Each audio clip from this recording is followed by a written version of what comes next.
रुमाल हमारा जब भी लेंगे यहीं लेंगे बोले जब भी ये लिया है तो ले नहीं रुमाल लिया है ना माजी हम ने कहा ये नरपुजी ने कहा कि गुरुजी ने ये कहा कि रुमाल डाल दी है कोई भी कपड़ा रुमाल कोई भी कपड़ा डाल सकते लेंगे तो कपड़ा नहीं साफ सुथरा है तो कोई भी कपड़ा डाल लो जो आपके पास हो, सर पे कपड़ा होना चाहिए। अभी रुमाल भैया किस्म ले लेंगे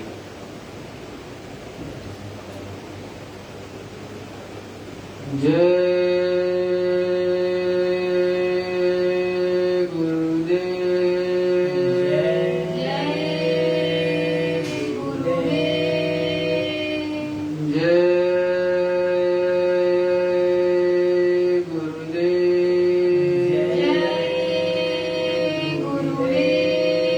गुरुदेव नाम किसका? प्रभु का पावन नाम।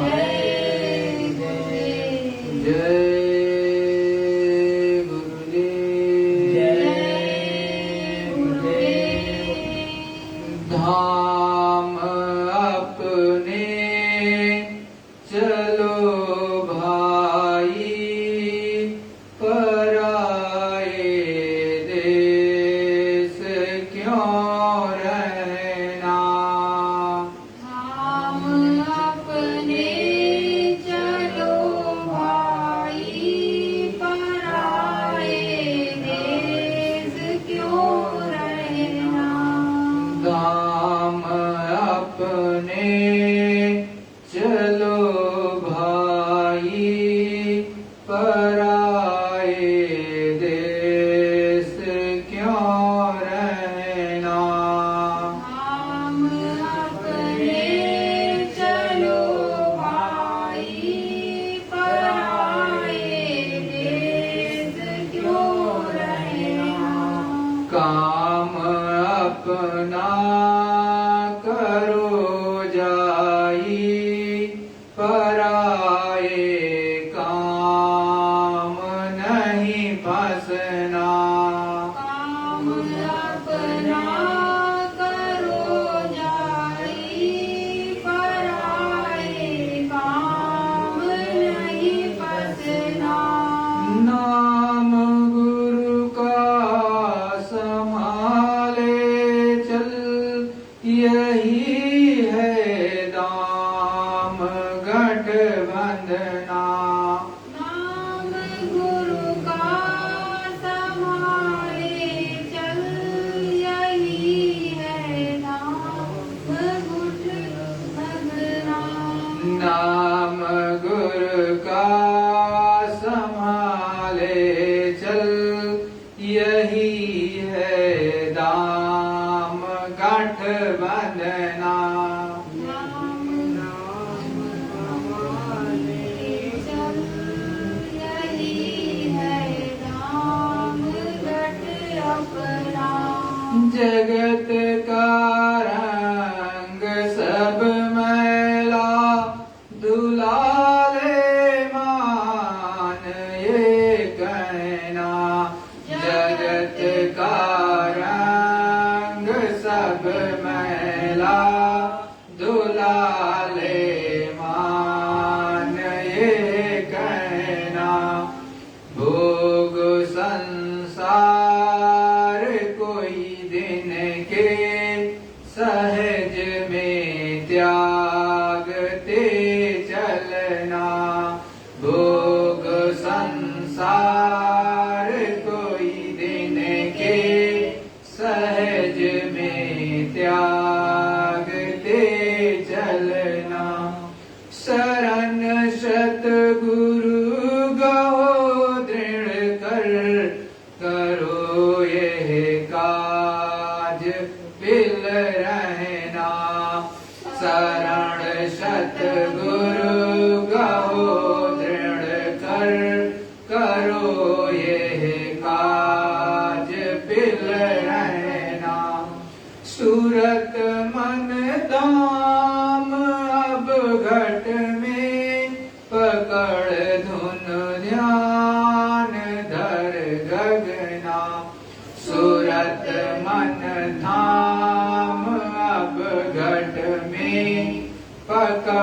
धुन ध्यान धर गगना, फंसे तुम जाल में भारी, बिना इस जुक्ति नहीं खुलना। तुम जाल में भारी, बिना इस जुक्ति नहीं खुलना। गुरु अब दया कर कहते, मान यह बात चित धरना।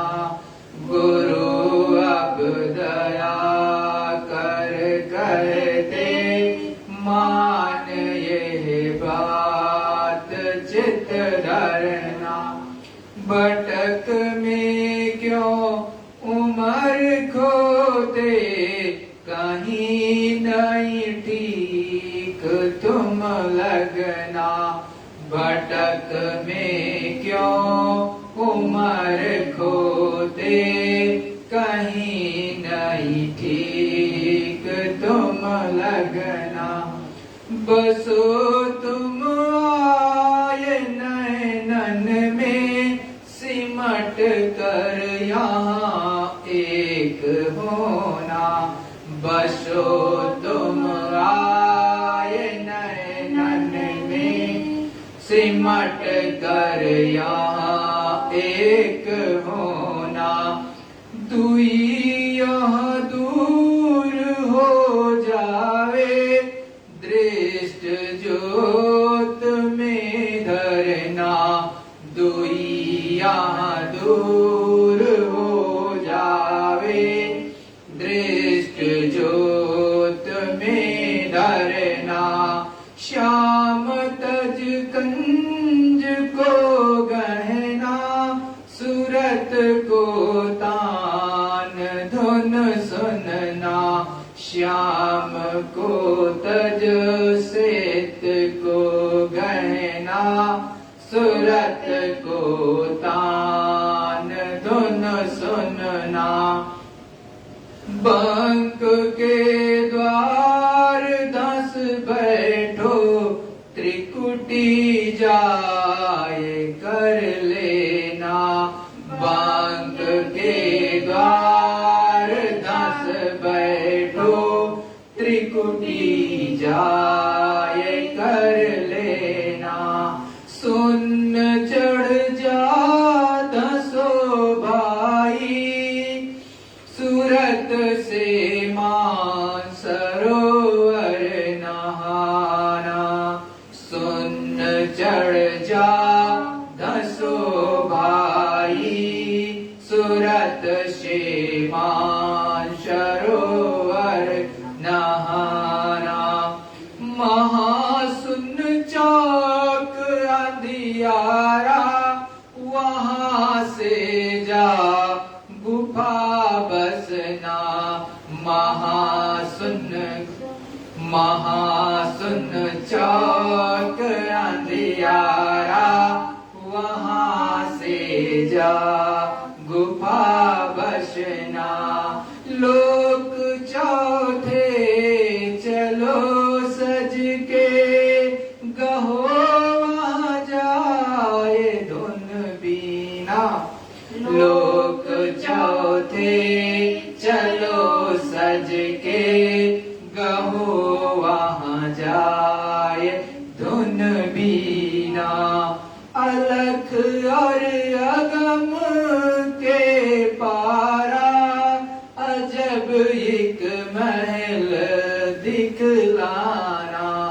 अलख और अगम के पारा, वहाँ एक महल दिखलाना। वहीं स्वामी जय गुरुदेव से मिलना।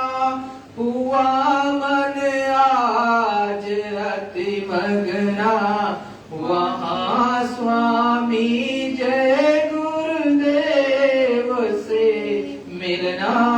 हुआ मन आज अति मगना। धाम अप अपने चलो भाई, पराए देश नहीं रहना।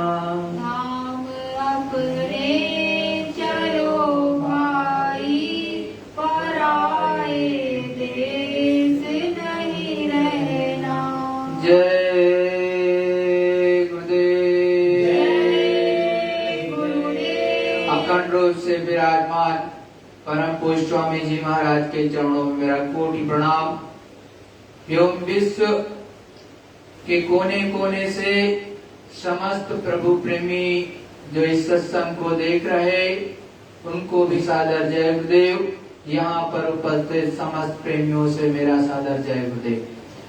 प्रेमियों, उस मालिक की असीम और दया और कृपा से सद्गुरु दयाल स्वयं अपने गुरु महाराज परम संत बाबा जय गुरुदेव जी महाराज आपसे ये कह रहे हैं प्रार्थना के माध्यम से, धाम अपने चलो भाई, पराए देश क्यों रहना।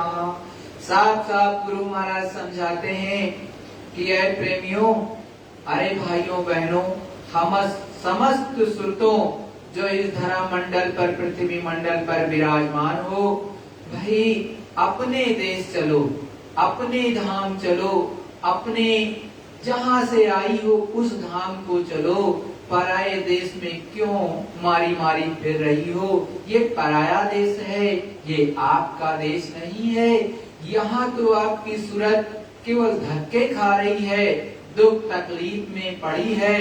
आपको ये मनुष्य शरीर भी दिया है, लेकिन इसमें अनेक प्रकार की बीमारियां, कभी दिखाई नहीं देता, कभी सुनाई नहीं देता, कभी दिल काम नहीं करता, कभी गुर्दा काम नहीं करती, कभी किडनी कहते हो नहीं काम करता, कभी पेट काम नहीं करता। और मनुष्यों में चाहे स्त्री हो चाहे पुरुष हो, विभिन्न प्रकार के रोग, इसमें दुख दर्द आपको मिलता रहता है। जबकि ये सबसे उत्तम और बहुत ही उत्तम उस मालिक ने आपको ये शरीर दिया है, जो इस विश्व की रचना में कोई इससे अच्छा शरीर नहीं है, उससे अच्छा शरीर आपको दिया है। लेकिन फिर भी आपको दिक्कतें इस शरीर के अंदर हैं। तो आपको सोचना चाहिए कि जो दूसरे शरीर हैं, चाहे पेड़ के रूप में, चाहे पशु पक्षी के रूप में, चाहे जो है कुत्ते बिल्ली के रूप में, चाहे गाय बैल भैंस के रूप में, उसमें कितनी दिक्कत होगी उन शरीरों में इस जीवात्मा को। जबकि इसमें आपको डॉक्टर उपलब्ध, इसमें खाने पीने की सामग्री उपलब्ध, हर चीज अपने से ले सकते हो, कोई दे न दे स्वयं उठा सकते हो। लेकिन आप सोचो कि एक ऊंट आपने पाल रखा है, ऊंट को बुखार हो गया और उस पर आपने बोझा लाद रखा है, वो चल नहीं रहा सकता है, लेकिन फिर आप मारते हो और मारने के कारण वो रोता है, लेकिन कुछ कर नहीं सकता और कदम आगे बढ़ते नहीं, फिर भी बढ़ाता है और बोझा लदा हुआ है। तो वो भी तो कभी मनुष्य शरीर में ही था, आपकी तरह से स्त्री पुरुष के ही रूप में था, लेकिन यहाँ से निकाल करके उसको एक घोड़े के, गधे के रूप में, खच्चर के रूप में, ऊंट के रूप में, इसी जीवात्मा को, इसी रूह को, इसी सोल को बंद कर दिया गया।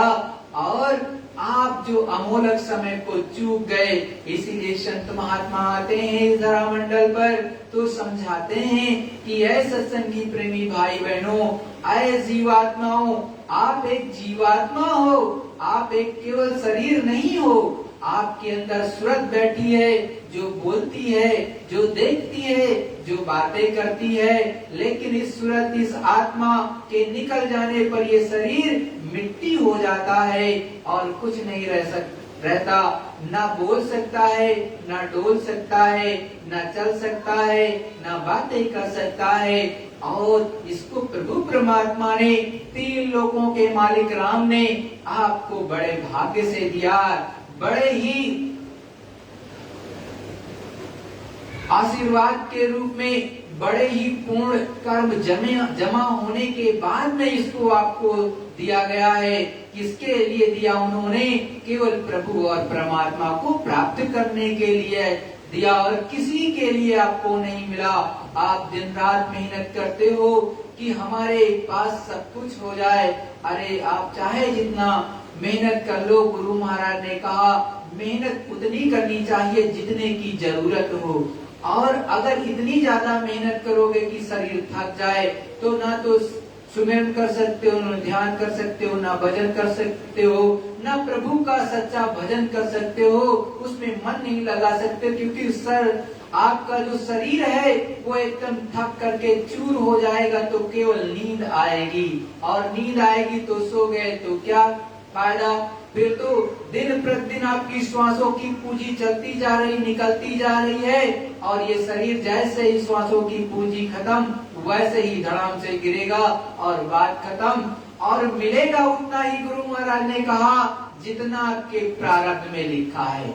इसके अलावा एक ढेला, एक कौड़ी, जो आप लोग रत्ती, मतलब एक जो गुर्ची होती है उसको रत्ती के बराबर बोलते हैं, गुर्ची, तो उस गुर्ची के बराबर या रत्ती के बराबर भी आपको ढेला नहीं मिलेगा।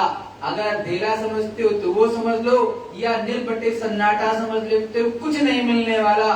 जितना आपके प्रारब्ध में है उस मालिक ने लिखा है, कर्म करोगे तो उतना ही मिलेगा, और कर्म नहीं करोगे तो भी नहीं मिलेगा। लेकिन उतना ही करना है जितना जरूरी है। हविस मत पालो, उससे कुछ होने वाला नहीं। बड़े बड़े राजा महाराजा के पास सब कुछ था, अंत में चले गए।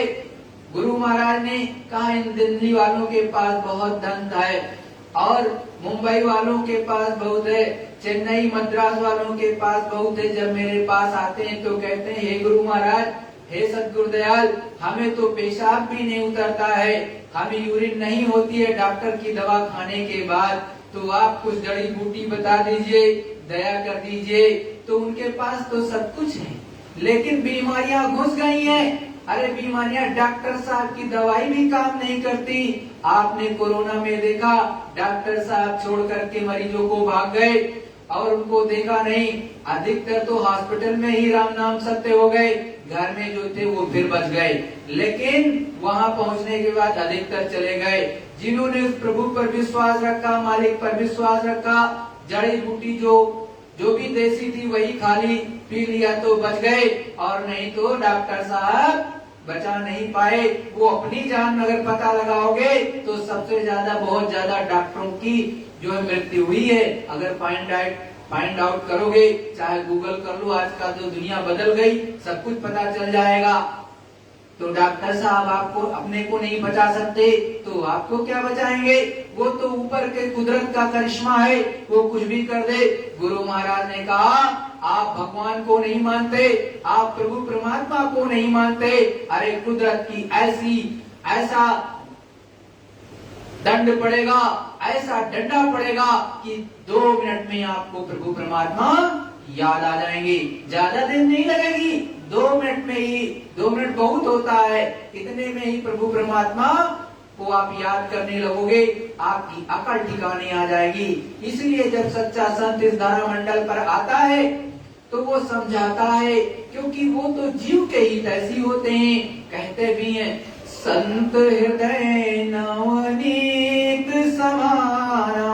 अरे संतों का हृदय तो नवनीत के समान होता है, और वो सभी का भला करना चाहते हैं, सभी पर दया करना चाहते हैं, सभी पर अमृत की बरसात करना चाहते हैं, कि सबको कोई इस मनुष्य शरीर पाने के जो ये हकदार हुए, तो इसमें बैठ करके उस प्रभु परमात्मा की ये पूजा कर ले जाएं, सच्चा भजन सुमिरन कर ले जाएं। सच्चा आकाशवाणी इसी मनुष्य शरीर में सुनी जाती है, किसी और में नहीं सुनी जाती है। इसको प्राप्त करके यहाँ से निकल चले, और ये मुक्ति मोक्ष का दरवाजा है।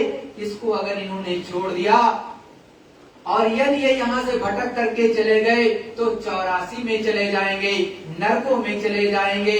फिर कल्पों साल, अरबों खरबों साल बीत जाएगा और मनुष्य शरीर नहीं मिलेगा। इसलिए संत महात्मा बहुत ही दयालु होते हैं, कृपालु होते हैं, सदा आप पर अमृत की वर्षा करना चाहते हैं। लेकिन आप अगर खुद जैसे होती है कटोरी तो सीधी रखो तो उसमें कोई कुछ रखेगा तो रख जाएगा, और अगर आपके अंदर इतनी घृणा और इतना मन विकृत है कि उस कटोरी को उल्टा कर लोगे अपना, तो क्या रखा जाएगा।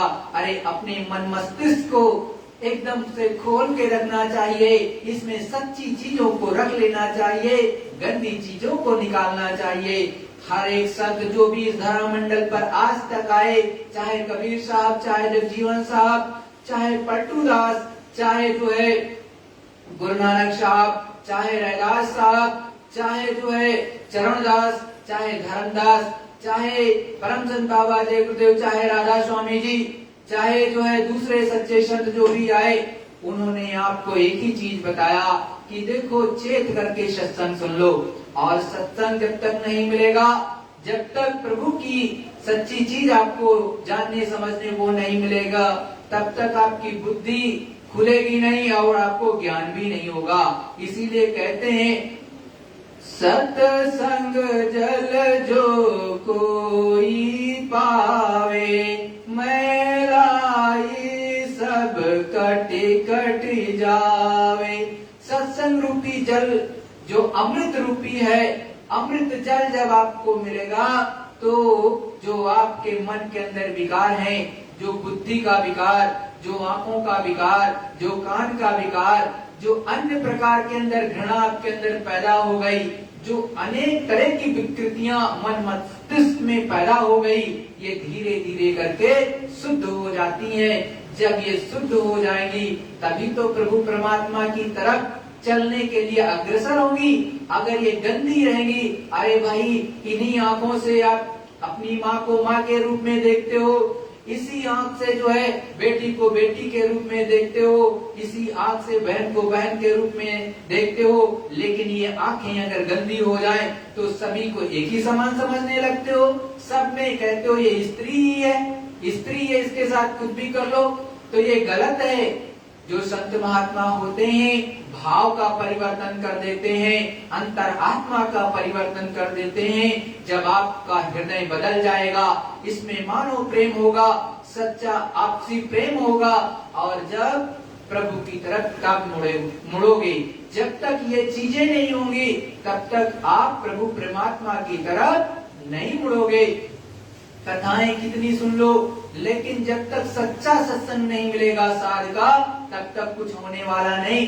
संत महात्मा ने इसीलिए कहा साध संग मोहि देव नित परम गुरु दातार।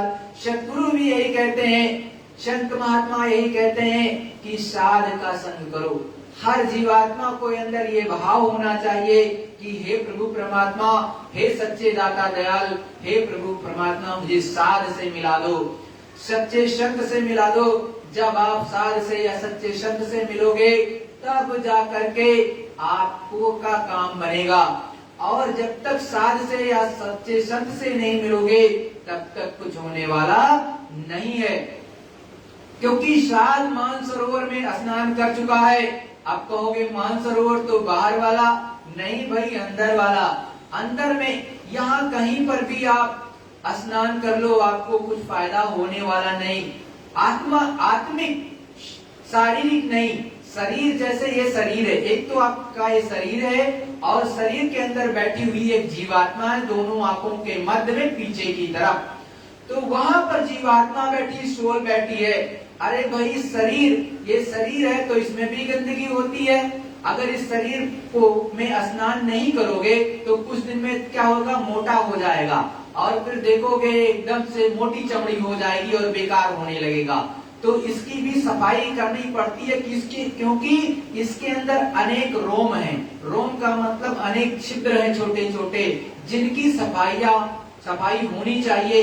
अगर नहीं सफाई करोगे तो पसीना अंदर से बाहर नहीं निकलेगा, मतलब जो खराब चीज है आपकी बाहर नहीं आएगी और गंदगी अंदर फैलने लगेगी, शरीर भी खराब हो जाएगा।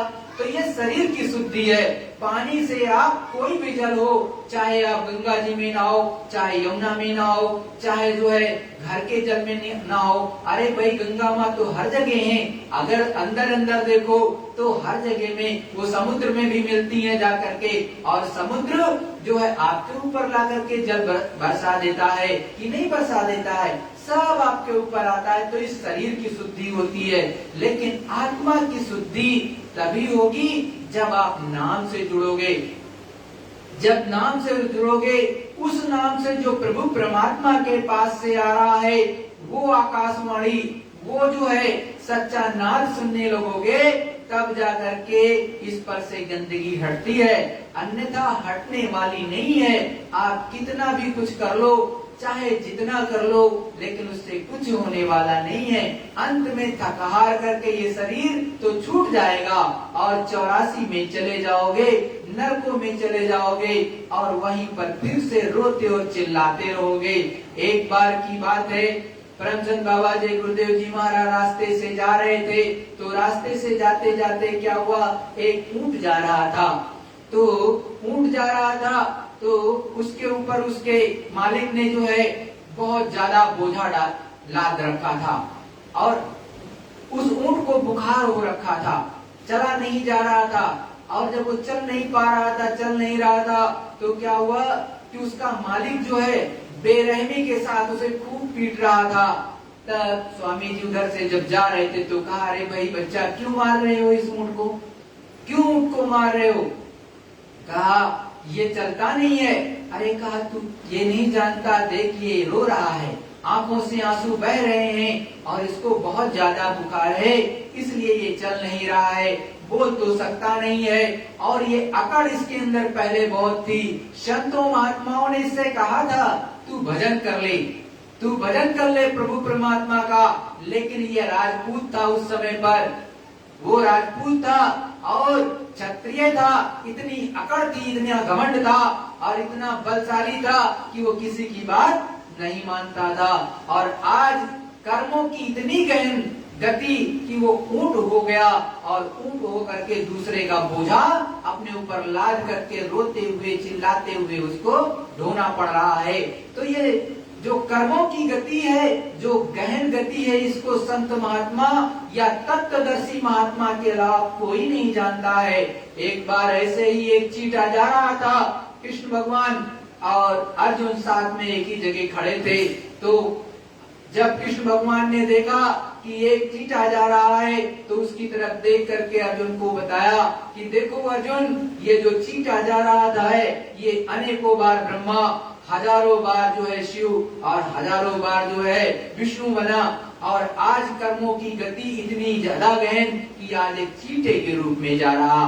तो आपको समझना चाहिए कि कर्मों की गति से कोई जल्दी बचता नहीं है।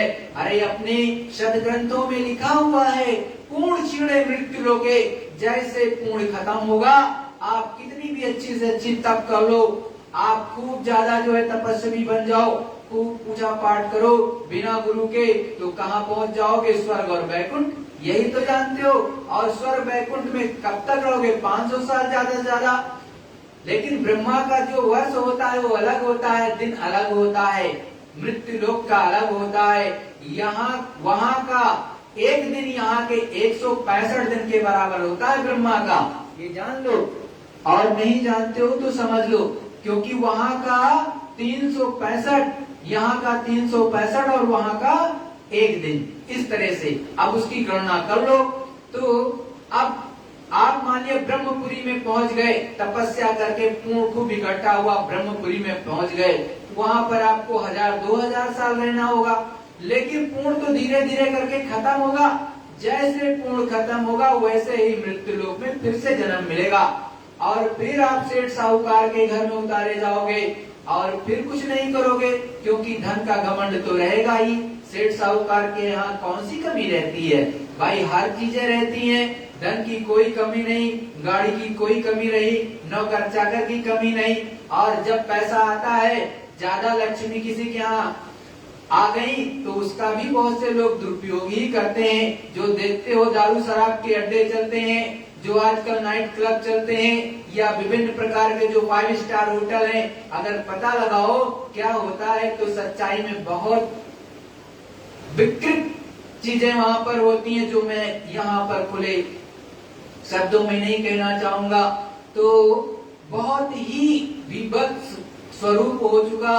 तो संत महात्मा तो हर तरह से समझाते हैं कि देखो आपको नेक बनना है, सच्चाई ईमानदारी के साथ में, और दीन होकर के, छोटे होकर के, गरीब होकर के उस प्रभु परमात्मा को प्राप्त कर लो। किसी भी बड़े को नहीं मिलता हो, और जो बड़ा गया भी वो जल्दी झुकता नहीं है, क्योंकि उसका मन बड़ा मोटा होता है, क्योंकि उसके अंदर घमंड होता है, अहंकार होता है। किस चीज का होता है? बल का, चाहे जन बल, जैसे बहुत से लोग उसके घर में हो तो कहते हैं जन का बल। इसी तरह से क्या कहते हैं? धन का घमंड। धन बहुत है कि हम तो इतने ज्यादा पैसे वाले हैं, हमारे पास किस चीज की कमी। तो वो अगर कोई जिस तरह से रैदास साहब के पास में एक राजा गया, रैदास साहब उस समय के चरणों में सुना कि बहुत पहुंचे हुए महात्मा है। जब बहुत पहुंचे हुए महात्मा है ये सुन करके उनके पास पहुंचा, तो उस समय पर रैदास साहब जो है चमड़े का जूता गांठ रहे थे। तो उनके सामने एक कठौती रखी थी, मतलब एक समझ लो थाली। आज के जमाने के अनुसार आप ना समझ पाओ कठौती किसको कहते हैं, पुराने लोग तो समझ जाते हैं। एक कठौता होता था, कठौता बड़ा होता था।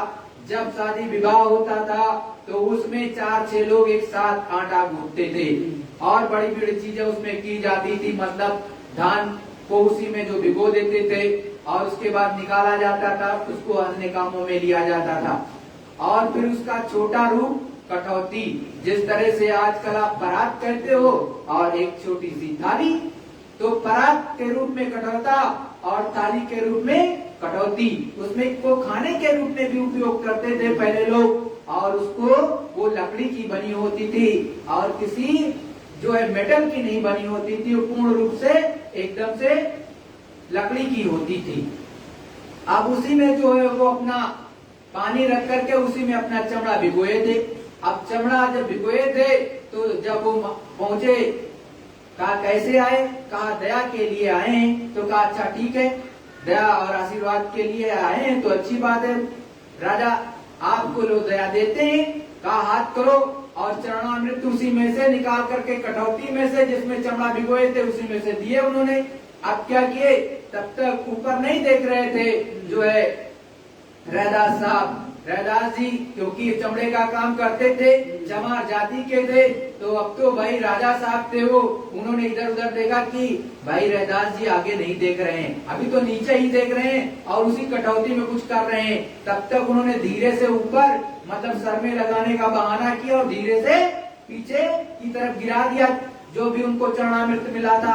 अब जब गिरा दिया पीछे की तरफ तो वो तो कपड़े पर गिर गया राजा साहब के।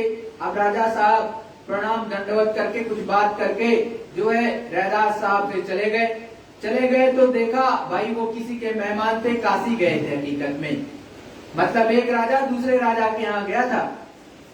अब क्या हुआ कि वहां पर जब उन्होंने देखा कि भाई ये तो राजा साहब के कपड़े पर कोई दाग पड़ गया, क्योंकि कपड़ा तो प्रतिदिन धुला जाता है। अब वो कपड़ा धोबी के यहाँ गया धोने के लिए।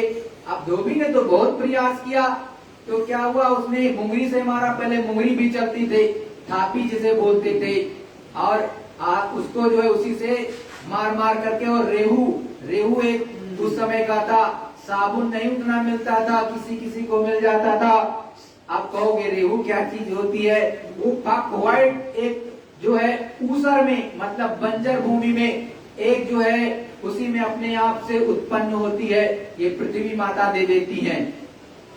और वो व्हाइट जो है रेत एक तरह से मान लो, या एक तरह से मिट्टी, जिस तरह से मुल्तानी मिट्टी अपने शरीर पे लगाते हो उसी तरह से रेहू होती है, उसको कहते हैं रेहू।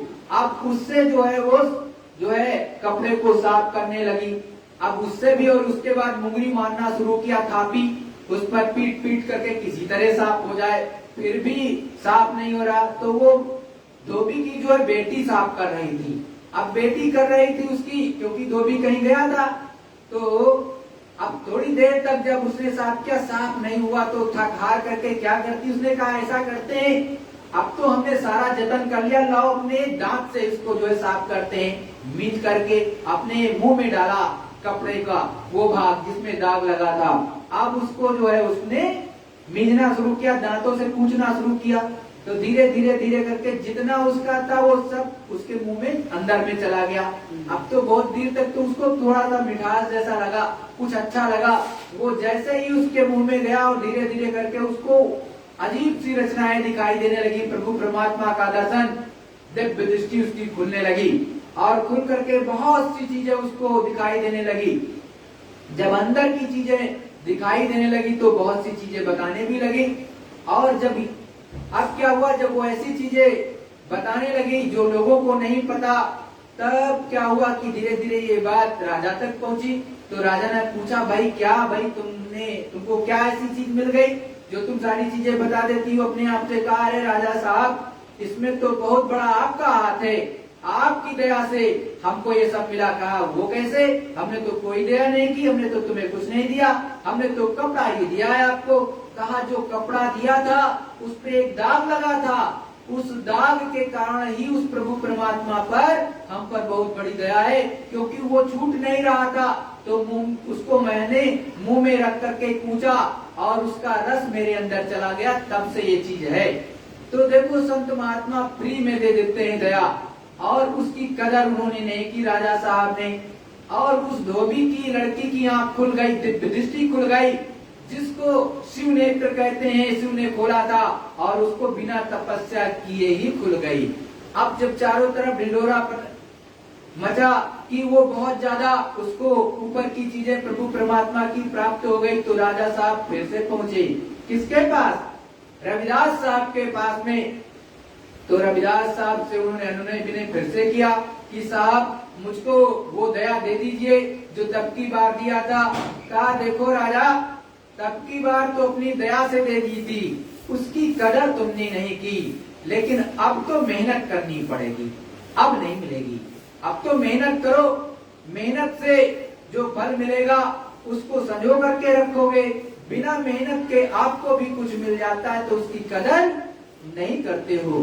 तो जब मेहनत कोई करता है तो कुछ मिलता है तो उसकी कदर करते हैं। संत महात्मा के पास जब आप जाते हो तो वो दया तो दे ही देते हैं, कुछ ना कुछ तो मिलता ही है, लेकिन उसकी कीमत आप नहीं पहचानते कि वो कितनी बड़ी दया है। तो कोई कोई पहचान पाता है। तो वो केवल जैसे राजा जनक, आज तक का एक ही उदाहरण मिलता है राजा जनक का, या जो है धर्मदास बनिया का, या भल्ला साहब का। इसके अलावा जल्दी किसी का मिलता नहीं है। जो अरबपति हो, खरबपति हो, करोड़पति हो और बाद में सब कुछ गंवा करके दीनहीन बन करके उस प्रभु परमात्मा को प्राप्त किया हो। और अधिकतर जो दीन गरीब ही होते हैं उसी को प्रभु परमात्मा सामान्यतया प्राप्त होते हैं, क्योंकि उसके अंदर उतनी अकड़ नहीं होती है, उसके अंदर प्रेम होता है, उसके अंदर भाव होता है, निश्चल होता है। इसीलिए कहता है वो मालिक कि निर्मल मन जन सोई मोए पावे, मोहि कपट छल छिद्र न भावे। वो मालिक को केवल क्या, निर्मल मन, एकदम से साफ, अंतरात्मा साफ, एकदम से निश्चल, किसी के प्रति कोई गंदा भाव नहीं, और उस मालिक के प्रति एकदम से सच्चा भाव, कोई अहंकार नहीं, तब उस मालिक को पा जाता है।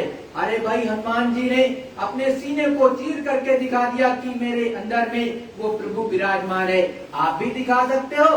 कोई नहीं दिखा सकता, क्योंकि आपके अंदर निश्चलता नहीं है और आपने प्राप्त भी नहीं किया है। जब आप प्राप्त कर सकते हो तो किसी को बिठा करके उस मालिक को दिखा सकते हो, ये क्षमता आप में होती है। गुरु महाराज ने कहा कि आप जिसका दर्शन कर लेते हो अंदर में जा करके, वो पावर आपके अंदर आती है। आप सत्संग गुरु महाराज का पढ़ लो, सुन लो, चाहे जिस धनी का, चाहे भगवान के लोक में जाओगे तो भगवान की शक्ति आप में आएगी। आप जब ब्रह्म के देश में पहुंचोगे, जिस तरह से गुरु महाराज कहते हैं ये सूरत, ये जीवात्मा एक बूंद है, बूंद के रूप में है, और वो प्रभु परमात्मा एक सागर है। तो आप जाते करके मिलते कहाँ हो? सागर में ही तो जाकर के मिल जाते हो। जैसे एक बूंद यहाँ पे भी कुछ नहीं कर पा रही है, लेकिन यही बूंद जाकर के जब समुद्र में गिरती है तो पूरा समुद्र का रूप हो जाती है। वैसे ही आपकी सूरत जीवात्मा है जो आपके अंदर बंद है अभी इस देश में, और यहाँ से निकाल करके सतगुरुदयाल कहते हैं कि अपने धाम ऊपर अनाम धाम चलो, अलग अगम के पारा, वहाँ पर अजब महल दिखलाना। वहाँ पर एक अजब महल है, बहुत बड़ा, वो अनाम देश है। वो वास्तव में महल क्या, महलों का महल है, उसकी कोई गणना नहीं कर सकता। अरबों खरबों खरबों खरब साल तक रहो, उसका एक रोम नहीं गिन सकते हो कि उसमें कितने सूरज चांद लगे हैं। तो आप तो वहाँ का देश की बात ही अलग है। वो ऐसा देश है जहाँ के रहने वाले हो आप। तो ये मालिक अपने गुरु महाराज और जितने संत आए सबने जो सच्चे, जो उस प्रभु परमात्मा से जुड़े, जिनसे पूर्ण रूप से उनका दर्शन दीदार किया और आते जाते रहे, अनेक जीवात्माओं को पहुंचा दिए। मैं उनकी बात करता हूँ और किसी की बात भाई नहीं करता। जो पूरे गुरु हो, अधूरा नहीं, जो पूरा हो, उस मालिक को प्राप्त किया हो और आपको भी मिलाने की क्षमता रखता हो, उसको कहते हैं कंज गुरु या सतगुरु। सतगुरु उसको ही कहते हैं जिसकी दिव्य दृष्टि खुली हो और प्रभु परमात्मा से पूर्ण रूप से मिल चुका हो और आपको भी पहुंचाने की क्षमता रखता हो, उसको कहते हैं। इसके अलावा किसी को नहीं कहते। ऐसा गुरु महाराज समझाते और बताते हैं। तो प्रेमी भाई बहनों, फिर गुरु महाराज क्या समझाते हैं? काम अपना करो जाई, पराए काम नहीं फंसना। अरे भाई, किसके लिए आए हो इस देश में? किसके लिए आए हो? अपना काम करने के लिए, अपनी सूरत जीवात्मा को जगाने के लिए। अपने इस सूरत जीवात्मा इस मनुष्य शरीर में बैठ करके जब जगाओगे तभी तो मुक्ति मोक्ष मिलेगा, तभी तो आपकी आत्मा का कल्याण होगा, और नहीं तो भटकते रहो। और इसीलिए संतों ने कहा कि देखो भाई, कि यहाँ पर पराये काम में मत फंसो, यहाँ अपना काम करो। अब जैसे आप बहुत बटोरने लगे, बटोरने का मतलब सब मेरा हो जाए, ये कंपनी मेरी हो जाए, अभी एक कंपनी है दूसरी खुल जाए, दूसरी के बजाय तीसरी खुल जाए, तो ये हविस है। और हविस में आपका शरीर छूट जाएगा और लेके कुछ नहीं जाओगे। अंत में सारी कंपनी यहीं की रखी रह जाएगी। यहाँ का कोई सामान एक कतरा भी नहीं जाएगा, और तो छोड़ दो, एक सुई की नोक के बराबर भी कुछ नहीं जाता है। केवल सूरत जीवात्मा अकेली निखालिस जाती है, और जो आपने अच्छा बुरा कर्म किया है वो आपके साथ जाएगा। इसके अलावा कुछ जाने वाने वाला नहीं है। लेकिन अगर आप चेते नहीं तो गंवा देते हो। कहते हैं इसीलिए, हीरा जन्म अमोलता, कौड़ी बदली जाए। मतलब हीरे के समान आपको ये जो जन्म मिला मनुष्य शरीर के रूप में, और इसको कौड़ियों के बदले आपने हर श्वास को बदल दिया, मतलब गंवा दिया। कौड़ी का तो कोई मोल है नहीं। तो इसीलिए गुरु महाराज कहते हैं, नाम गुरु का संभाले चल, यही है दाम घट बंधना। अब संभालोगे क्या? गुरु का नाम संभाले चल। क्या संभाले चलो? गुरु ने जो आपको नाम धन दिया, 5 नाम का नाम दान, और उसमें से मुख्य नाम जय गुरुदेव जो आपको दिया, इस नाम को संभाले चलो। इसके द्वारा आप सच्चा सुमिरन कर लो, सच्चा भजन कर लो, सच्चा ध्यान कर लो, और यही नाम आपके काम आएगा और कोई काम नहीं आएगा। जितनी कमाई हर श्वास पर करोगे, जय गुरुदेव अंदर अंदर, जय गुरुदेव जय गुरुदेव, ये जो जीभ होती नहीं हिलती है, बड़ी साफ बात है। आंख कान बंद कर लो, जबान बंद कर लो, अंदर अंदर श्वास पर लिया जाता है जय गुरुदेव अंदर अंदर। और इसी तरह धनियों का नाम भी लिया जाता है सुमिरन में। और जब भी जय गुरुदेव नाम लो तो अपने ये गुरु महाराज परम संत बाबा जय गुरुदेव जी महाराज, इनका स्वरूप याद करो अंदर में। इनका भव्य स्वरूप है, एकदम प्रकाशवान, चम चम चम चमकता है। जब आपको मिलेंगे ऐसे मिलेंगे, और बड़ी ही मनमोहक छवि गुरु महाराज की, और बड़े ही सुंदर शब्दों में बात करते हैं। जब भी मौज हो जाएगी बात करेंगे आपसे, जब उनकी मौज हो जाएगी। और हमेशा विश्वास रखो कि गुरु महाराज हम पर दया करेंगे। शब्द सुनाई देगा, शब्द के द्वारा अंदर में प्रकाश दिखाई देगा। प्रकाश ही नहीं दिखाई देता है, अनेक रचनाएं दिखाई देती हैं गुरु भाई बहनों, लेकिन करोगे तो पाओगे, नहीं करोगे तो नहीं पाओगे। थोड़ी देर बाद में कर लेना।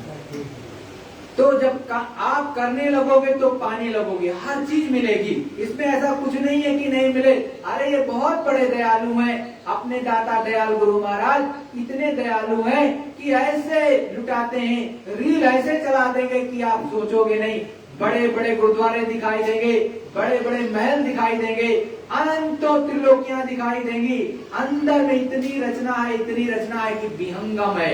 उसको बस इतने मैं बोल सकता हूँ, विहंगम है, जिसका कोई पार नहीं है। इतना ज्यादा वहाँ पर अच्छा है, लेकिन करने लगोगे तो मिलने लगेगा। और गुरु महाराज ऐसा नहीं कि बोलते नहीं है। अरे गुरु महाराज ने तो साफ साफ कहा, खोजरी पिया को निज घट में। यही तो कहा है कि खोजो अपने पिया को, अपने सतगुरु को, अपने मालिक को। कहाँ पर? निज घट में, इन दोनों आंखों के बीचों बीच। यहीं पर आपका घाट है, यही सच्चा हृदय है, ये आपका घट और इसमें ये घाट, और यहीं पर जीवात्मा बैठी पीछे की तरफ।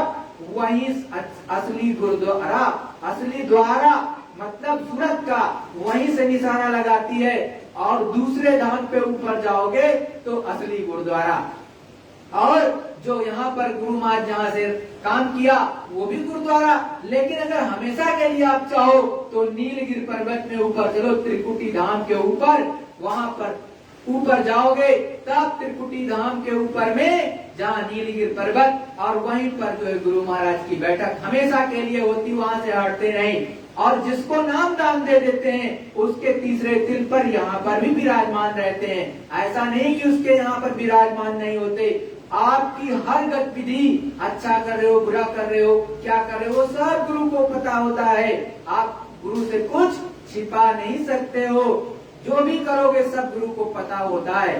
तो ऐसे अपने सद्गुरु दयाल, ऐसे गुरु के चरणों की तुम धूल हो जाओ, और धूल हो गए प्रेमियों तो सब मिलता है। और जो धूल नहीं हो पाया वो उसको कुछ नहीं मिलता।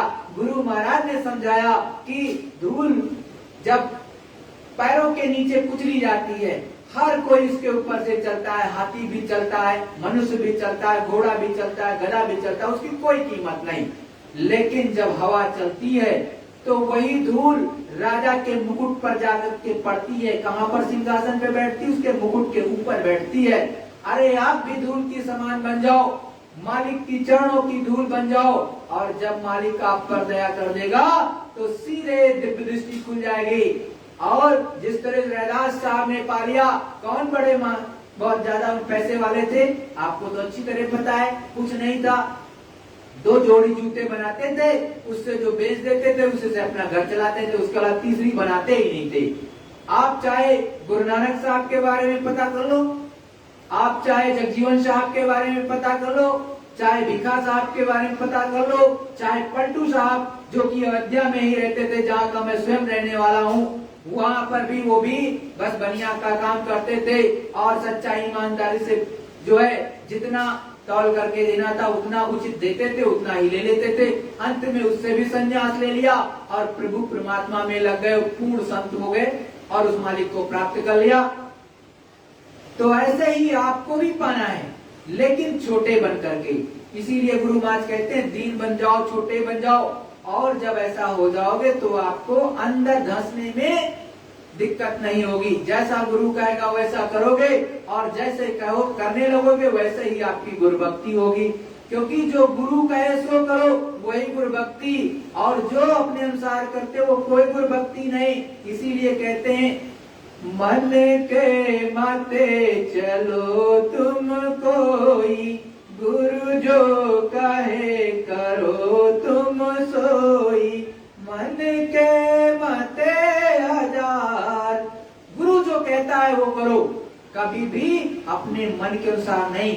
गुरु जो आदेश देता है उसका पालन ही गुरु भक्ति है, और वही गुरु का ध्यान है।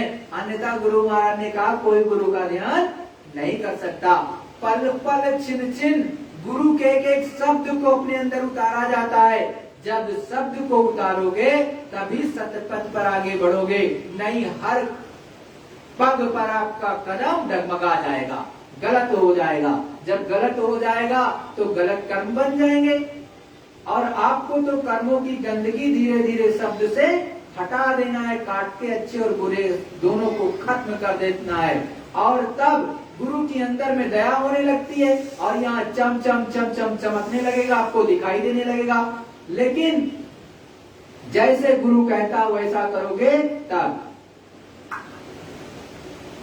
फिर सतगुरु दयाल कहते हैं, भोग संसार कोई दिन के, सहज में त्यागते चलना।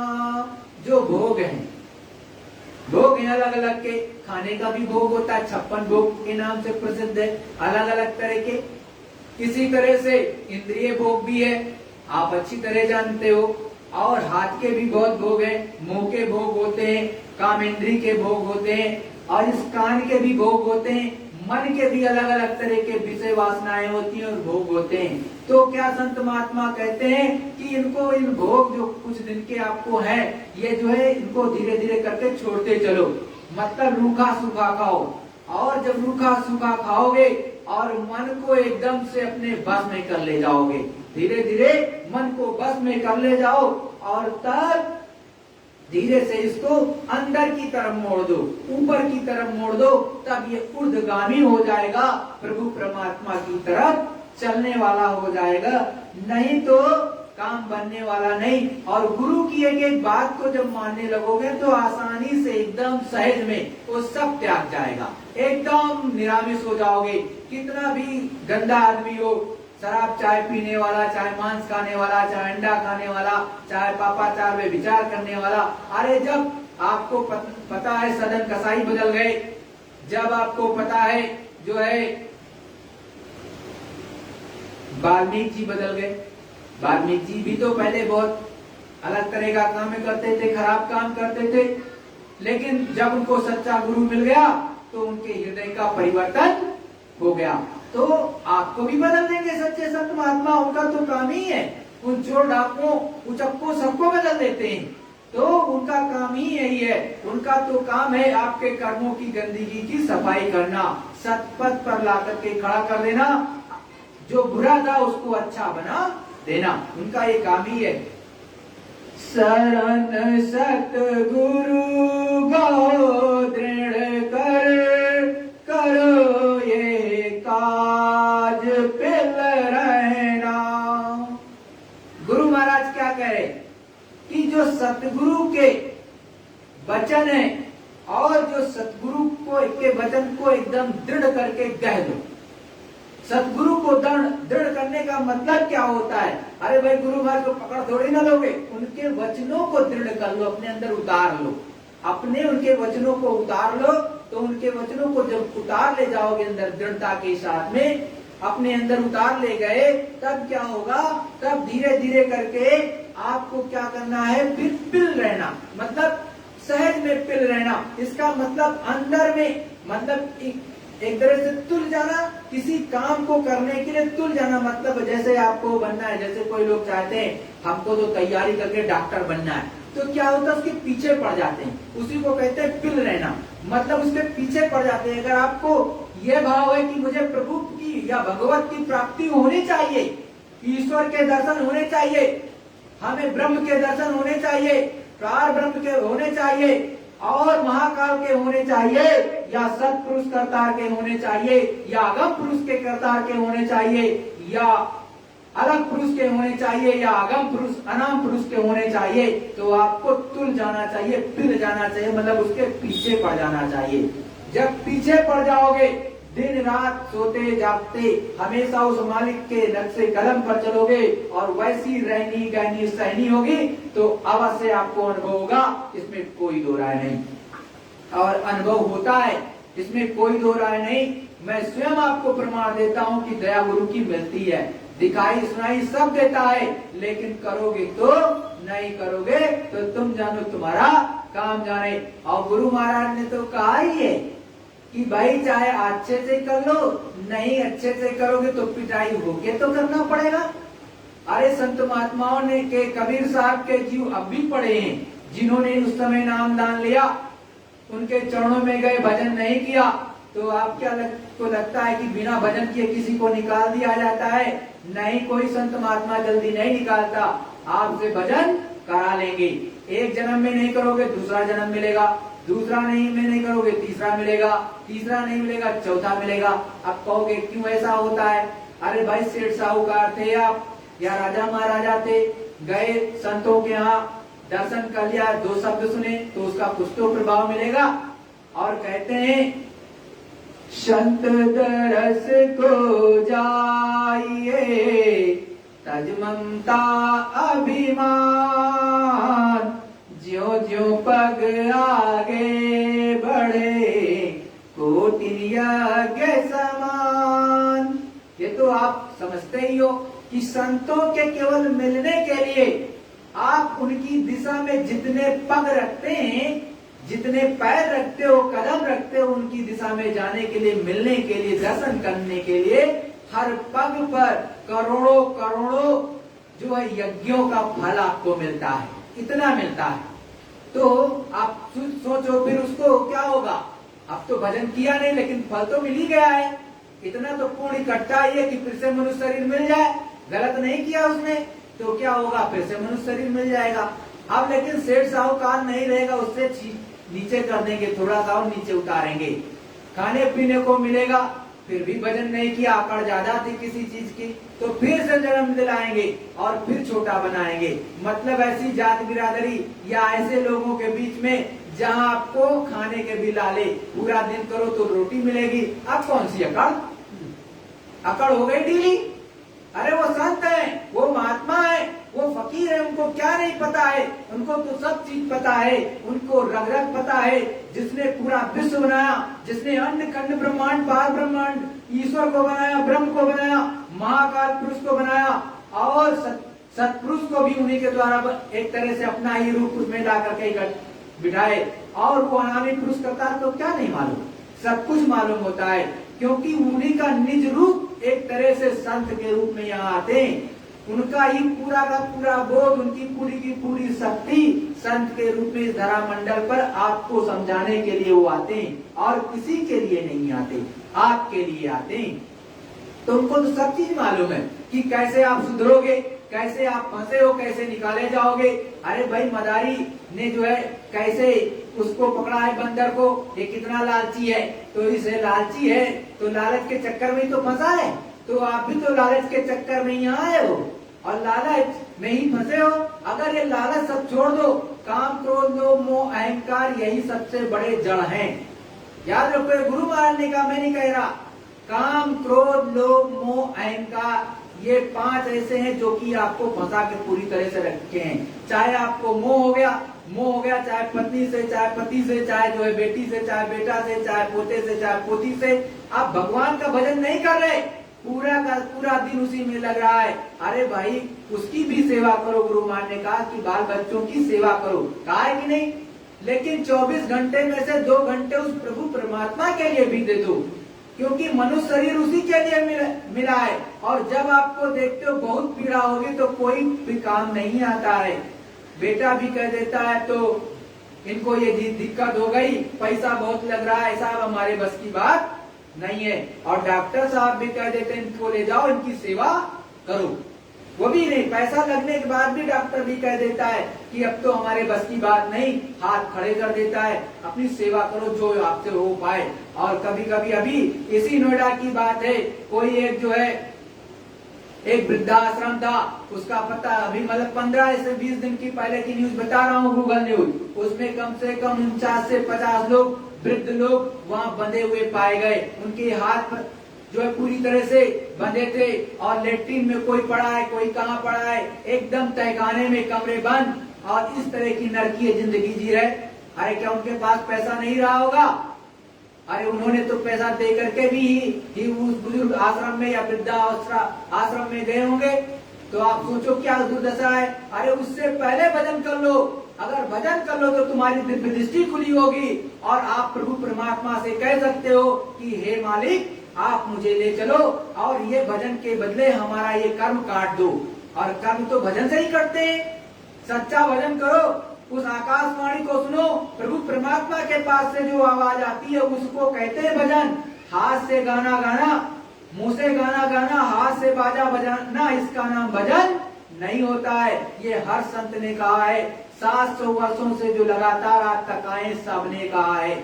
और अपने वेदों में, पुराणों में, शास्त्रों में तो साफ साफ कहा गया आकाशवाणी होती है, साफ साफ कहा गया उद्गीत बजता है, आकाशवाणी होती है, नाद बजता है, साफ साफ कहा गया। तो पता लगाओगे तब तो। और जब कुछ खोजोगे ही नहीं, कुछ खोजोगे नहीं तो क्या मिलेगा? अरे खोजो खोजो, वो सच्चे संत मिल जाए, सच्चा नाम मिल जाए, और उसको गह करके अंदर अपने अंदर उतार लो, और उतार करके ऊपर में चढ़ चलो, और चढ़ चलोगे तो सारा काम बन जाएगा। और नहीं तो मोह में फंसे रहो। पहले तो चौथे पन में लोग बाहर चले जाते थे। कहाँ? वन में। वानप्रस्थ आश्रम था भाई, 25 साल तक का बच्चों वाली अवस्था, और 25 से 50 जवानी की, खेलने का, कूदने की, और 75 तक का। उसके बाद 75 जैसे हो जाती थी तो वानप्रस्थ आश्रम लागू हो जाता था कि नहीं? और उस समय सब कुछ त्याग करके मोह ममता सब जो है लोग अलग चले जाते थे कि मैं वन में जा रहा हूँ, मेरी अंतिम यात्रा में मेरे जीवात्मा का कल्याण कोई संत महात्मा के द्वारा हो जाए, इसलिए जाते थे। लेकिन आज तो आप अंतिम समय तक चिपके रहते हो मोह और ममता में, या हविस में कि अब 2 दूनी रात चौगुनी हो जाए मेरा। अरे तो वो मालिक भी जानता है कुछ लेके, जबकि आपको नहीं जाना है।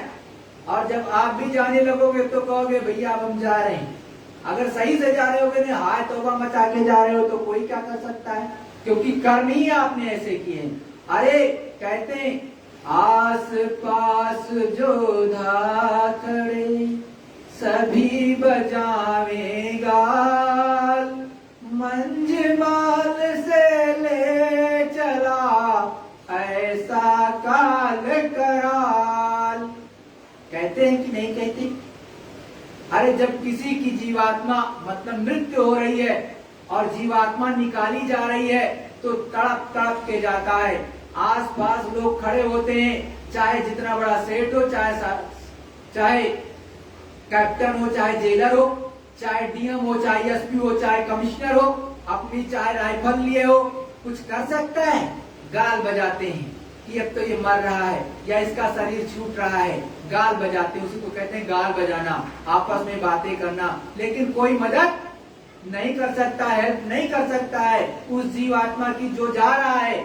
और फिर क्या होता है? मंज महल से ले चला, इसी मनुष्य शरीर से जीवात्मा को यमदूत निकाल करके ले चला, काल कराल लेकर के चला जाता। आप कुछ नहीं कर पाते हो, सामने से लेके चला जाते हो, ना बोल सकते हो, ना डोल सकते हो, ना चिल्ला सकते हो। जबकि ये जीवात्मा चिल्लाती है, लाखों लाख मील तक इसकी आवाज जाती है। ऐसा संत महात्मा कहते हैं। ये हड्डी चटकती है और लाखों लाखों करोड़ों मील तक दूर तक आवाज जाती, लेकिन आप सुन नहीं जा सकते। क्यों? क्योंकि वो दिव्य कान से सुना जाता है। जिसे दिव्य नेत्र जैसे जानते हो, शिव नेत्र जानते हो, वैसे ही दिव्य नेत्र भी होता है, वो सुन सकता है, आप नहीं सुन सकते हो। लेकिन आपके खुले होंगे तो आप भी सुन लोगे, और अगर नहीं खोला है तो नहीं सुनोगे। तो आप अपने को उस लायक बनाओ। अरे भाई 2 मिनट 4 मिनट उस प्रभु का भजन करने में क्या दिक्कत है? अरे उसका ध्यान करने में क्या दिक्कत है? आपको सच्चा नाम मिला ही है, बैठ करके नहीं मिला तो जय गुरुदेव नाम ही रट लो। अंदर अंदर श्वास पर रटना होता है, मुंह से नहीं रटना होता, याद रखो, श्वास पर। और मेरे गुरु मान ने तो साफ साफ कहा, जय गुरुदेव नाम बोलोगे तो मैं मिलूंगा। अंतिम समय जब तुम्हारी कोई मदद नहीं करेगा और जब जय गुरुदेव नाम बोलोगे तो मैं मिलूंगा और आपकी सहायता करूंगा। जब कोई आपकी मदद विश्व में नहीं कर सकता है तब मैं करूंगा। कहा है कि नहीं कहा है? और अनेक ऐसे प्रेमी हैं, अभी 6 महीने साल भर हुआ, एक प्रेमी जाने लगे, उन्होंने कहा भैया गुरु महाराज आगे अब मैं जा रहा। 3 दिन पहले भी बता करके गए। और कई प्रेमी मिलते हैं और एक प्रेमी गए, वो भी बता करके गए। तो सबको तो गुरु महाराज मिलते, कोई बीच वाला तो आता नहीं। तो हमको तो अपने गुरु से मतलब, और गुरु महाराज ने भी कहा आप हमको देखो मैं आपको देखूं, बीच वाले को मत देखना नहीं तो गिर जाओगे। यही सच्ची सीधी बात। अपने गुरु को देखो और ये देखो ये कहीं गए हुए नहीं। अभी तो ये जो एक खेल चलता रहता है संतों महात्माओं का, जब संत महात्मा सीधा डमरू बजाते हैं तो सारे की सारी भीड़ इकट्ठा हो जाती है, और जब उल्टा बजा देते हैं तो सबको भगा देते हैं। सबको भगा देते हैं, उसमें वही जीव रह जाते हैं जो सच्चे होते हैं, वो केवल अपने गुरु के संग रह जाते हैं। और उसी को कहते हैं ताड़ मारना। ताड़ मारना, जैसे आप बच्चे को अपने क्या मारते हो? ताड़ मारते हो, कभी कभी खींच के चाटा मारते हो। किस लिए मारते हो? कि हमारा बच्चा अच्छा बने। इसलिए नहीं मारते हो कि उसकी हड्डी टूट जाए, इसलिए नहीं मारते हो कि उसका कोई नुकसान हो जाए, इसलिए मारते हो कि आपका अच्छा से अच्छा वो बन जाए, इसलिए मारते हो। वैसे ही गुरु ताड़ भी मारता है तो छटाई हो जाती है। जो मनमुखी होते हैं सब भाग जाते हैं, मनमुखी सब भाग जाएंगे, और जो गुरुमुखी होते हैं केवल वो रह जाते हैं, क्योंकि उनको अंदर की चीज प्राप्त होती है। थोड़ा अनुभव ही होगा लेकिन होने लगता है। जब हो गया तब तो वो अपने मालिक का होगा, फिर इधर उधर नहीं होगा। और देखो कभी कभी ब्रह्म तक, दूसरे स्थान तक भी पाने वाले इधर उधर हो जाते हैं, लेकिन तीसरा धाम कम से कम मिल गया हो तो वो अडिग रहते हैं, पूरी तरह से अडिग रहेगा अपने गुरु के प्रति। और जो अपने गुरु के प्रति अडिग रहता है उसी को कुछ मिलता है। और निज धाम मुक्ति मोक्ष ऐसे नहीं मिलती। जो गुरु की चरणों में गुरु का हो गया उसी को सब मिलेगा, और जो गुरु का ना हुआ उसको क्या मिलेगा? भाई गुरु महाराज तो बहुत से ऐसे भी जीव होते हैं जो चाहते हैं कि मैं महंत बन जाऊं जल्दी से, भाई महंत में बन जाऊं और जितना यहाँ का आश्रम का सब कुछ है मेरा ही हो जाए, ये जितनी भी गाड़ियां है मेरी, जितना धन दौलत मेरा ही अधिकार चलने लगे। ये अक्सर देखोगे। और क्योंकि इतनी लड़ाई झगड़ा क्यों होता है? लड़ाई झगड़ा मान प्रतिष्ठा किस लिए होती है? ये केवल धन दौलत के चाह रखने वालों के अंदर होगा। संत महात्मा कभी धन दौलत के भूखे नहीं होते हैं, और न किसी जमीन जायदाद के। वो तो एकदम से उस मालिक में रमे होते हैं। वो तो केवल व्यवस्था इसलिए बना देते हैं कि आपको सत्संग अगर आकर के यहाँ बैठना है। अब जैसे मैं यहाँ रहता हूँ, इसका किराया देता हूँ, तो आप आते हो यहाँ सत्संग सुन जाते हो। अगर मैं यहाँ नहीं रहता होता तो आप कहाँ से आ जाते?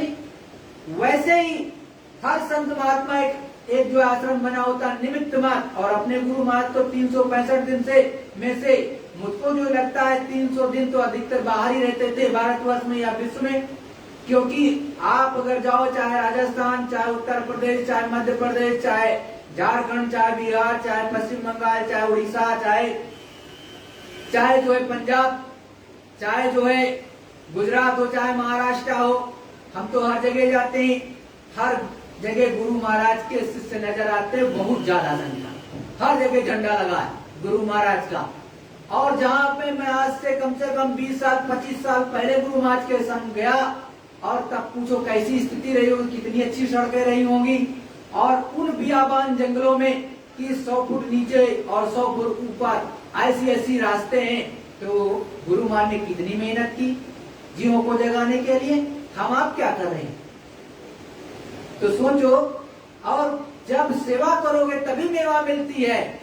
और सेवा भी अनेक प्रकार की होती है, एक तो तन की, एक मन की, एक जो है तन मन और धन, लेकिन इसके भी परे सेवा होती है। सामान्यतः यही 3 सेवा सभी लोग करते हैं, सामान्यतः इस 3 में फंसे रहते हैं। और इससे भी परे सेवा होती है, वो करनी चाहिए, तब जाके कुछ मिलता है। और गुरु के चरणों में आज बैठ जाओ। कोई भी सच्चा सत्संगी या कोई भी प्रभु प्रेमी हो, जो उस मालिक को प्रभु परमात्मा में विश्वास रखता हो, आज भी जय गुरुदेव नाम से अगर वो सच्चा सुमिरन करे, सही विधि से मन लगा करके और ध्यान और भजन करे तो उसे आज भी दया मिल सकती है और मिलती है। ये मैं प्रमाण देता हूँ। अनेक ऐसे प्रेमी हैं जिनको दया मिलती है और मैं मिला भी दूंगा आपको। आप कहोगे नहीं, वो कहेंगे हाँ दया मिलती है, लेकिन ये जरूरी नहीं भाई। गुरु महाराज ने कहा कि आप सीधे मत बताना, तो भाई जैसे मीरा ने गाया तो मीरा का बंद नहीं हुआ, लेकिन आपको डायरेक्ट नहीं बताएंगे, लेकिन इतना तो कह ही सकते हैं कि दया मिलती है हमको और आपको भी मिलेगी। जब प्रहलाद के आह्वान पर वो प्रभु परमात्मा आकर के प्रकट हो सकता है तो आप भी तो उन्हीं में से हो। अरे आप भी तो उन्हीं के वंशज हो, कोई दूसरे थोड़ी ना हो। आप भी के अंदर भी सच्ची भक्ति हो तो मालिक तो अपने भक्त के बस में होता है।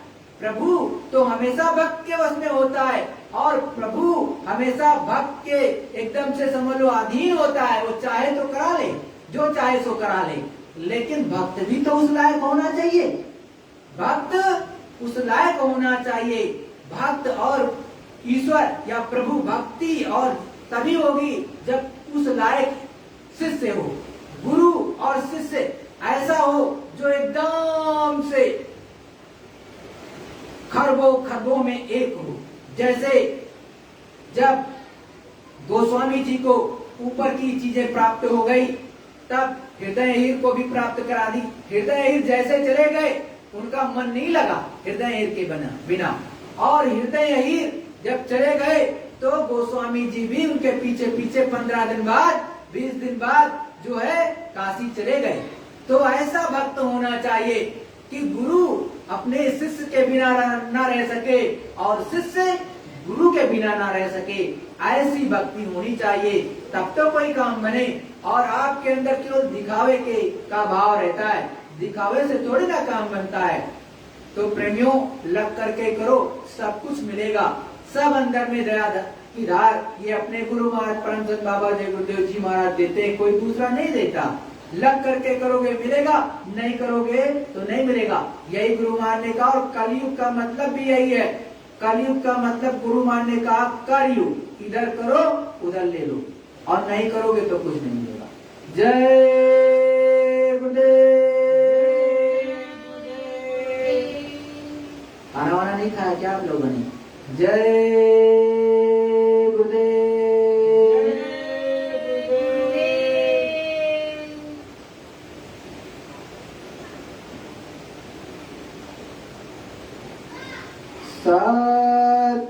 सतगुरु सतनाम तुमको लाखों प्रणाम। सतगुरु सतनाम तुमको लाखों प्रणाम। कोटिन सूरज चांद सितारे, कोटिन सूरज चाँद सितारे, रोम रोम में करें उजाले, रोम रोम में करे उजाले। सत्य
अरबों सूरज चांद सितारे, अरबों सूरज चाँद सितारे, रोम रोम में कराए उजाले, रोम रोम में करे उजाले, अगम पुरुष करतार तुमको लाखों प्रणाम। अगम पुरुष करतार तुमको लाखों प्रणाम। नील नील शशि भानुवतारे, नील नील शशि भानुवतारे,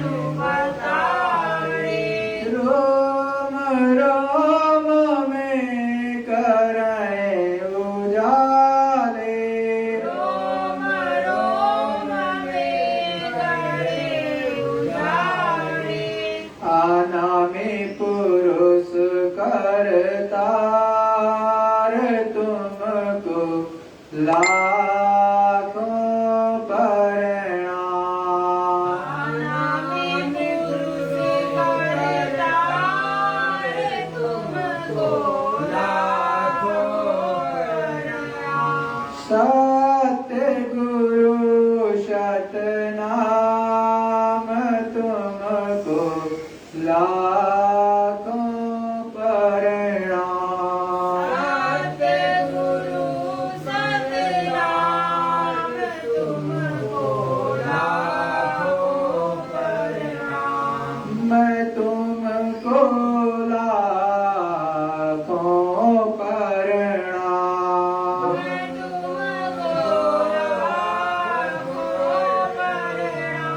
जय गुरुदेव। जय गुरुदेव।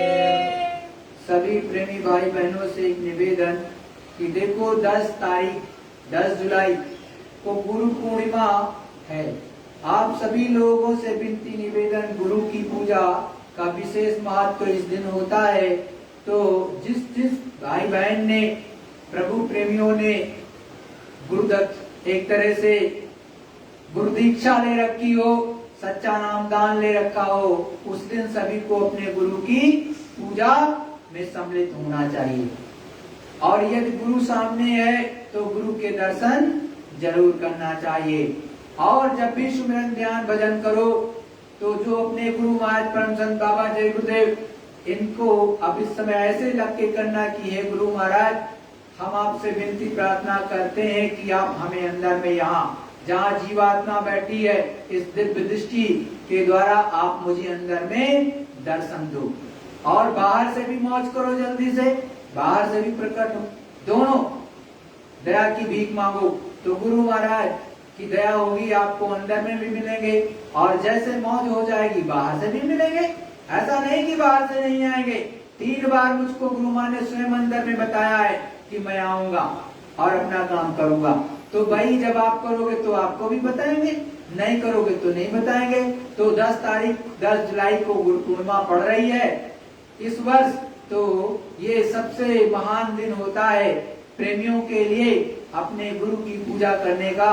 वैसे तो सब दिन गुरु की पूजा करना चाहिए, लेकिन ये विशेष महत्व का दिन होता है।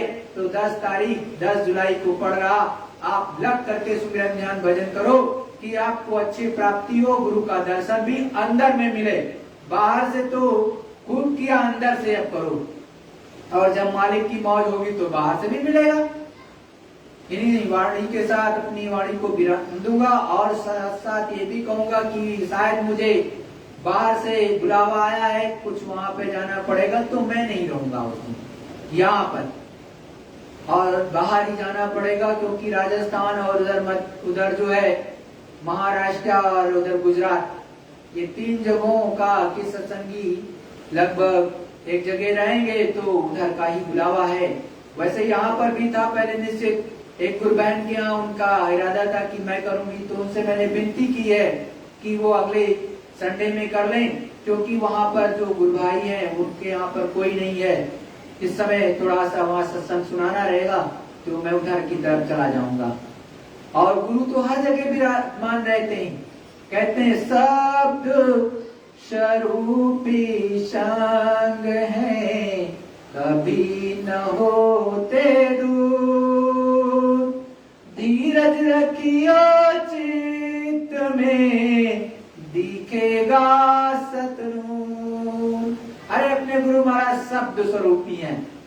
आप खरबों खरबों योजन दूर रहो, लाखों मील दूर रहो, लाखों किलोमीटर दूर रहो, अगर याद करोगे प्रेमी भाई बहनों तो गुरु महाराज आपको वहीं मिलेंगे। नंगी आंखों से भी दिखेंगे, आप इन आंखों से भी देख सकते हो। ऐसे आसमान से सन सन सन सन उतर के आएंगे। मैं आपको एक सच्ची घटना उदाहरण के लिए समझा रहा हूं, नहीं आपको ऐसे बोल देते हैं। मैं गया था देहरादून के पास में, मसूरी का नाम सुना होगा। मसूरी की बगल में वहां एक टापू से राजस्थान है, पहाड़ों की चारों तरफ से घिरा, बीच में बहुत बड़ी घाटी है, मतलब निचला स्थान। वहां पर 2 बजे के बाद ही उजाला आता है। उससे पहले उजाला का मतलब सूर्य देवता तभी दिखाई देते हैं जब 2 का समय हो जाता है, 2 बज जाता है दिन के, रात के नहीं दिन के। और ऐसा स्थान निर्मल, ऐसे नदी का निर्जल पानी आता है, कल कल कल कल पी लो आराम से, कोई दिक्कत नहीं, इतना साफ, नहा लो चाहे जो करो। भाई वहां पर था, एक लगा कि यहाँ पर तो एक कोई शेर वगैरह आ गया, अब तो बड़ी हसासा सबके लोग की आफत खड़ी हुई। और मैं भी वहां था, तो हमने कहा अच्छा कोई बात नहीं, जो आएगा आएगा। गुरु महाराज तो अपने संग गुरु महाराज को याद कर रहा। अब सब लोग बड़ी देर तक तो डरे सही में बैठे थे, 40-50 लोग थे, हम फिर भी डरे थे सब। अब सबकी हालत खराब, तो मैं तो अपना गया, टेंट की रावटी थी वहां, और उसमें चुपचाप अपनी चारपाई पर बैठा। जैसे बैठा था तो लेट गया, पूरे होश हवास की बात बता रहा। और वैसे ही गुरु महाराज ऊपर से आसमान से यही चद्दर गुरु महाराज जो ओढ़े हुए हैं, यही चद्दर और ओढ़े हुए सीधे आसमान से सन में चारपाई के सामने आके खड़े हो गए। तो ऐसे हमारे सतगुरुदयाल हैं, लेकिन विश्वास रखोगे तब तो। और जब विश्वास नहीं होगा तो शब्द स्वरूपी कैसे आएगा? क्योंकि वो मालिक तो भाव का भूखा है, और तुरंत चले जाएंगे। वो वन में हो, पर्वत में हो, जंगलों में हो, कहीं पर भी हो, ऐसे मेरे दाता दयाल हैं। तो अपने गुरु पर पूर्ण विश्वास रख करके आगे काम करो, और गुरु की दया जरूर मिलेगी। और सभी लोग गुरु स्वरूप 5 धनियों को दृष्ट प्रणाम करके सुमिरन ध्यान भजन में अब बैठेंगे अपने अपने स्थान पर। जय गुरुदेव।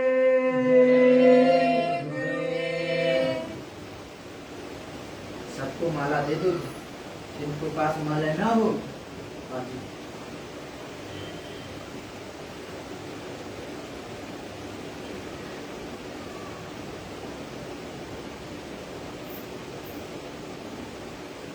माला लिया।